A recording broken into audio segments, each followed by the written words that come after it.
Let's clear up a mistake that's costing a lot of men respect, attraction, and real leverage in dating. Women don't fall in love with your potential. They respond to your direction. Potential is a promise you keep selling. Ambition and drive is proof you're already moving. And if you ever felt like a woman was excited at you from the first, then cooled off, there's a good chance you were talking like a future man while living like a someday man. The attraction wasn't fake. It just ran out of evidence. Ambition is attractive because it signals something deeper than money or status. It signals competence, self-control, and momentum, the same trait that makes a man reliable under pressure. Most women aren't looking for a man who says he's going to do the big things.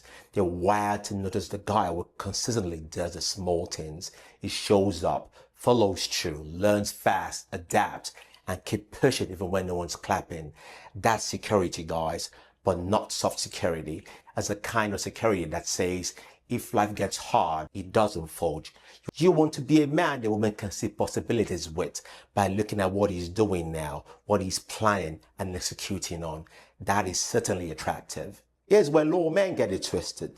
Potential is usually unproven talent, big talk, and a convenient timeline. It's, I'm about to, I'm working on. Every man starts somewhere. But attraction doesn't attach to your ideas of yourself, guys. It attaches to your patterns.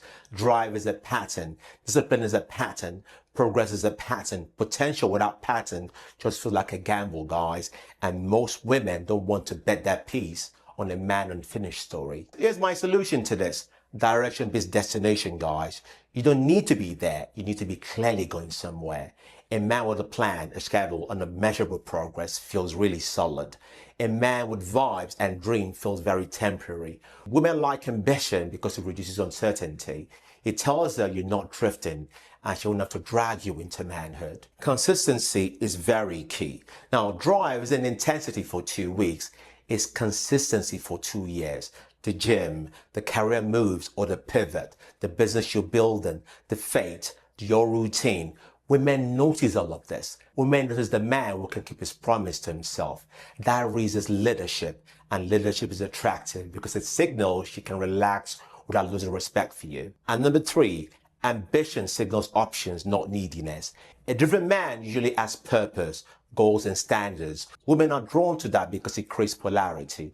You're choosing her, not needing her to feel like a man. Guys, I must say, competence is very seductive. Ambition is sexy when it turns into skills. You solve problems, you communicate clearly, you handle your money, you move through the world like you belong there.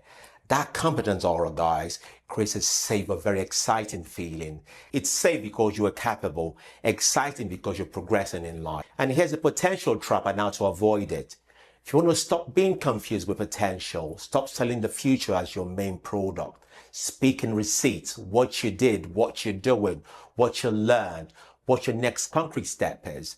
Potential says, trust me. Drive says, watch me. So here's the bottom line in this.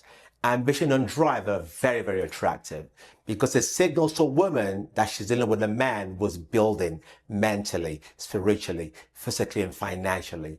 Not a man performing confidence, but a man producing results and showing receipts. This doesn't mean you need to be famous or rich, really. It means you need to be in motion with structure. If you're very serious about becoming that man, start today with one move. Pick one goal, set a weekly standard, and track it like your life depends on it, because eventually it does. Now, drop a comment below. What's the biggest goal you're chasing this year? And what's the one habit you know you need to lock in? And it's a straw style, grow, style, and refine always.